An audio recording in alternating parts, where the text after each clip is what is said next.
Well, good morning, boys and girls. Welcome to Muddy Mulgee Storytime. I'm Mudcat Molly. We're mighty glad to have Catfish Kathy in the rocking chair, and we have Mr. Phil here, Miss Renee at the door. We're glad to have each of you with us too.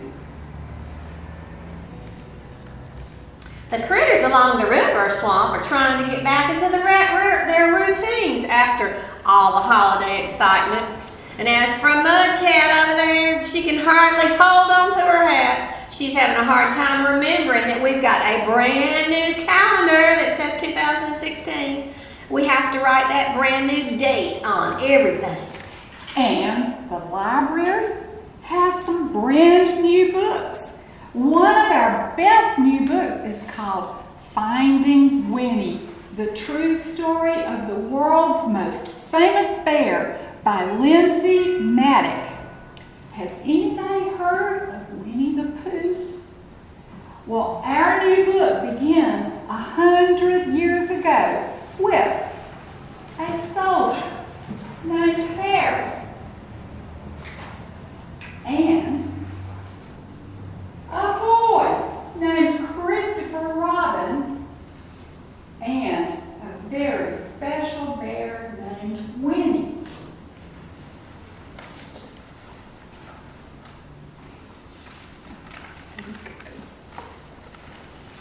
Let's look at the story about Winnie. This is called Finding Winnie. Could you tell me a story? Asked Cole. It's awfully late. It was a long past dark and time to be asleep. What kind of story do you want? You know, a true story, one about a bear. We cuddled up close. I'll do my best, I said. A very long time ago, about 100 years before you were born, there was a veterinarian who lived in Winnipeg. His name was Harry Colborne. A vegetarian? Asked Cole. Bears don't like vegetables. A veterinarian. It means an animal doctor. Oh, I know that, said Cole. That's what I'm going to be, maybe when I'm big. If a horse had the hiccups or a cow had a cough, Harry knew how to make them feel just right. Harry's hands were never cold, even in Winnipeg, where winters were so frosty that icicles grow on the inside of your nose. It was just the kind of doctor he was. But a day came when Harry had to say goodbye to Winnipeg. There was a war far, far away, beyond the end of the country and on the other side of the ocean, and he was going to go help. He would be caring for the soldiers' horses. Harry rode east on a train full of other soldiers. He leaned his head against the window, watching the lands roll by, wondering what it would be like to be so far, far from home. The train rolled right through dinner and over the sunset, and around 10 o'clock into a nap and out into the next day, until it stopped at a place called White River. Harry decided to stretch his legs. On the train platform was a man on a bench with a baby. A baby, said Cole, annoyed. A baby bear, a cub. Harry stopped. It's not every day that you see a bear cub at a train station. That bear has lost its mother, he thought, and that man must be a trapper who got her. What do trappers do? Asked Cole. It's what trappers don't do. They don't raise bears. Raise them, you know, love them. Harry thought a long time. Then he said to himself, there is something special about that bear. He felt inside his pocket and he said, no, I shouldn't. He paced back and forth and he said, no, I can't. Then his heart made up his mind and he walked up to the trapper and he said, I'll give you $20 for that bear. Is $20 a lot? Said Cole. Back then, I said, it was even more than a lot. Captain Colburn, said the colonel on the train, as the little bear sniffed at his knees. We're on a journey of thousands of miles, heading into the thick of a battle, and you propose to bring around this most dangerous creature?" The bear stood up straight on her hind legs as if to salute the colonel.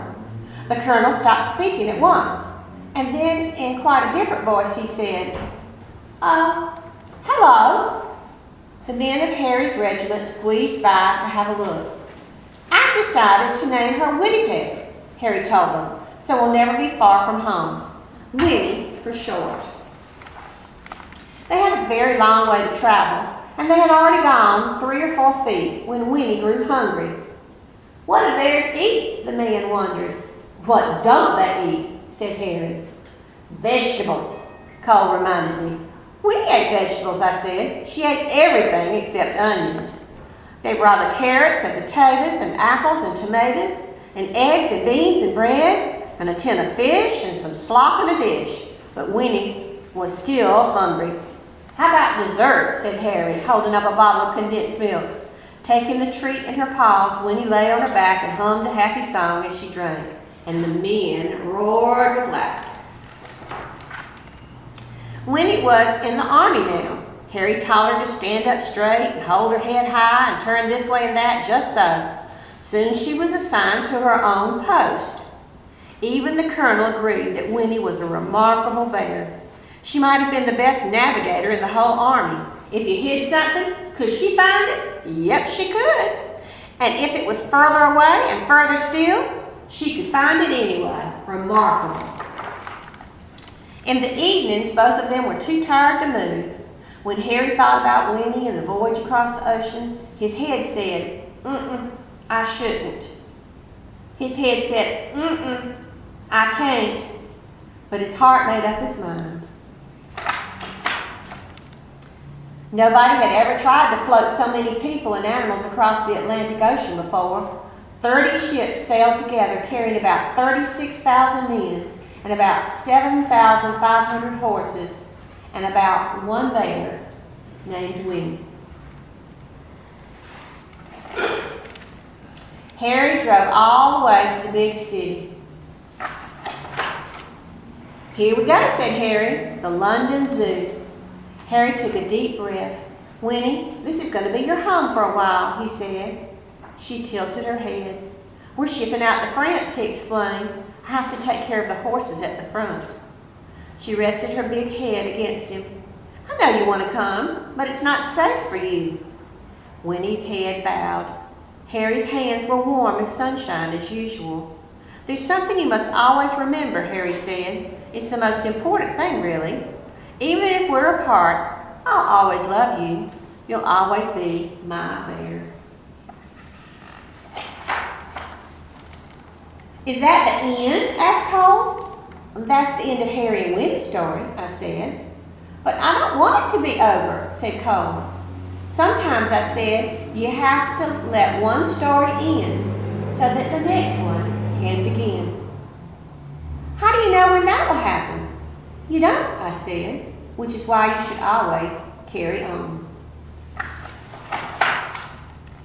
So, once upon a time, there was a little boy with a stuffed bear. He'd had his bear ever since he was a baby, but somehow the boy had never found the right name for him. He tried to call him Teddy, and Edward, and even Big Bear. One day the boy went to visit the London Zoo with his father, and there was a bear, a real bear, on the terraces there. Right away the boy thought, there's something special about that bear. Her name was Winnie. They became true friends.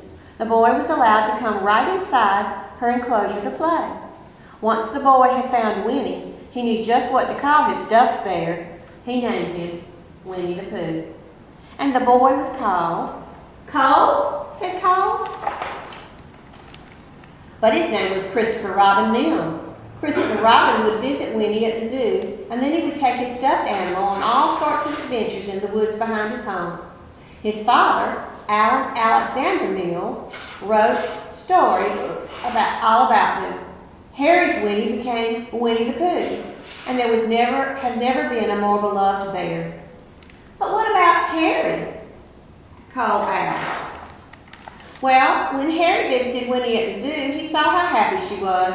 She was being raised, and she was truly loved. And that was all he had ever wanted from the moment they had met at the train station in White River. So after the war, Harry returned to Winnipeg and his life as an animal doctor. Before long, he was married, and he had a son named Fred. And Fred had a daughter named Laureen. And Laureen had a daughter named Lindsay, which is me. And then I had a son. And when I saw you, I thought, there's something special about this boy. So I named you after your great-great-grandfather, Captain Harry Colborne. I named you Cole. That's me, said Cole in a whisper. That's you. And that's Winnie. Yes, I said, that's Winnie. And all this is true? Sometimes the best stories are, I said. Cole's eyes grew big, and he said nothing for a long time. Then he hugged his own bear close, and he let out a yawn that reached far away. And they both turned over and fell asleep. Thank you, Catfish. Well, today there are many stories about Winnie the Pooh. We have these spread out all over the room. This particular one is by Kathleen Zofield. It's called Happy New Year Pooh. And in this book, Pooh has torn every page off his calendar. And we're going to tear our pages off a little calendar. Catfish, help me count down the months. We're going to tear off January, February, March, April, May, June, July, August, September, October, November. Okay, and what does that leave? December. Who thinks there's no other months left? Oh my and that goodness. Spring won't ever get to come because it's going to be December forever. But Christopher Robin comes to the rescue, telling Eeyore, of course, there will be more months. Help us out at the end. All right, let's see. Don't you worry, Eeyore, said Christopher Robin. Of course there will be more months. There will? asked Pooh. Christopher Robin handed Pooh a pot. Come on, help us ring in the new year, he cried. A new year? asked Pooh. You mean we have a whole new year ahead of us? Yes, said Christopher Robin. With a new January and a new February, asked Pooh. And a whole new March, April, May, June, July, August, September, October, November, and December? asked Tigger. Yes, said Christopher Robin. And look, I've got new calendars for each one of us. Wow, said Pooh, they're beautiful. They're fabulous, cried Tigger. This is so great, we should have a party to celebrate. And that's exactly what we're going to do, said Rabbit. He gave Tigger a horn. There now, no more moping around. We've got to welcome in the new year with a happy noise. Piglet smiled quietly. He thought about the picnics and the pumpkin pies he'd be sharing with his friends in the new year. It's a very friendly thing to say goodbye to the old year and welcome in the new one with your friends, he said. Yes, said Pooh, giving Piglet a little hug. That's just the way it should be. Well, boys and girls, Mr. Phil has brought his guitar, and we think you'll know the tune. We've got a song about the new year. So let's sing each verse a couple of times and try to learn. So we're ready anytime Mr. Phil is. Here we go. Cheer, cheer, cheer, the year of you was just begun. Celebrate with all your friends. Let's go have some fun. Cheer, cheer, cheer, the year of you was just begun. Celebrate with all your friends. Let's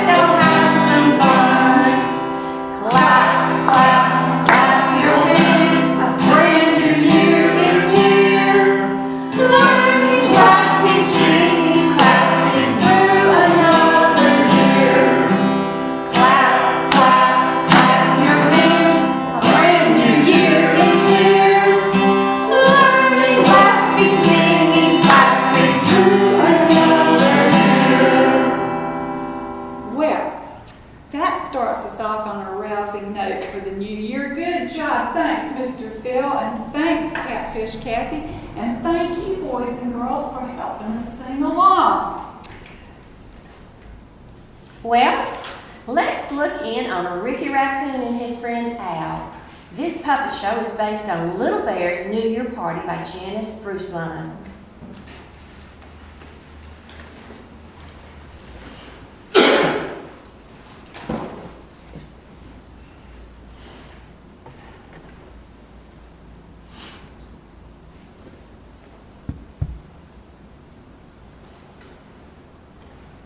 Hey, Al, it's hard to think about school and work now that Christmas is over. Who's there? Hello, Ricky. Is there any extra food in your can? I'm sorry, Al. I just finished off a bunch of nearly new grapes that somebody tossed out. The holiday garbage was great. Oh, how I wish it could be Christmas every day. But if it were Christmas every day, we would never have New Year's. What's New Year's? Do we get more presents? No, but the old year becomes a whole new year. We just said goodbye to 2015, and now we can be excited because it's 2016. There's nothing as exciting as Christmas. And besides, when did it stop being 2015? Well, because last Thursday was New Year's Eve, and that was the last day of the old year. On New Year's Eve, there were always parties and dancing and singing. And on that night, when the clock strikes 12 times, that means it's midnight and a new year begins. Well, are you different after midnight? No. You're just happy to celebrate and tell everybody, Happy New Year! And sometimes you hear the humans along the muddy Mulgee setting off fireworks. Well, with the lid closed on this can, I must have slept through the whole thing. No one has ever invited me to any kind of party. Well, maybe that can of yours clatters a bit too loudly.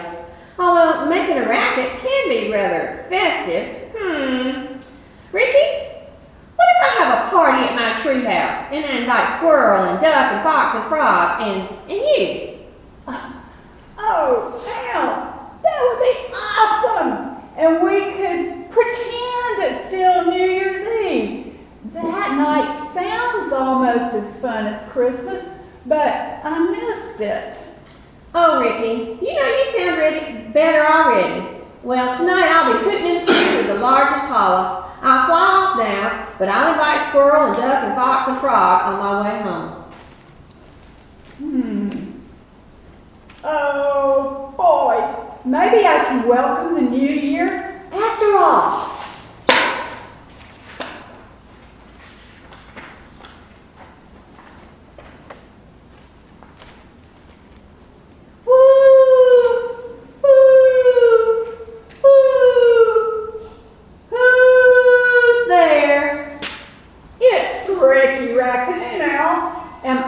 First one here? Yeah, but you know what? I hear a scurrying up in this tree.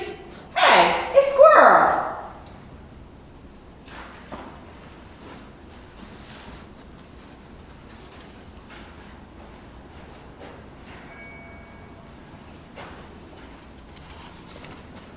Hello, Squirrel. Hey, Squirrel, it looks like you brought your brothers and sisters with you. Well, welcome to the party. Oh, there's a flapping and tapping 2 branches down. Looks like Duck is here. Oh my goodness, he's brought his baby ducklings along. Should we invite them? Well, how can we not? It'd be tacky to turn little duckies away. It's a good thing I have keen eyesight, or I wouldn't know. Hey, Fox is out there too.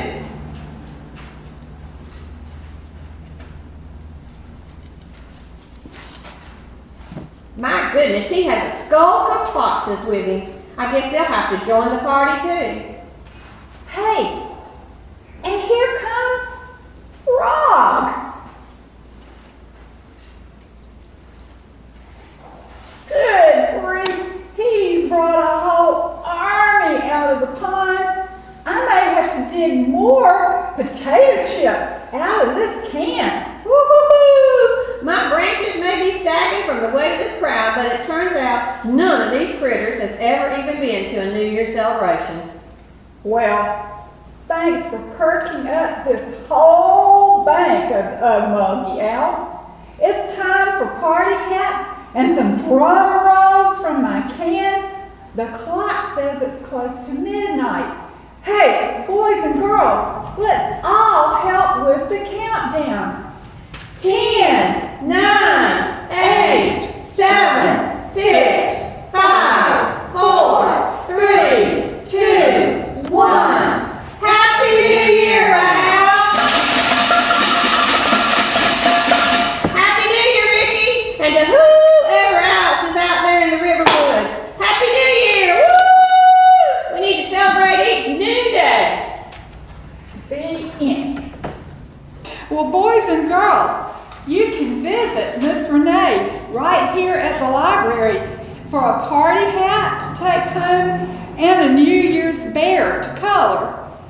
All of us from Muddy Mulgee Storytime are wishing you a wonderful 2016 with lots of celebration and happy noise. And we'll see you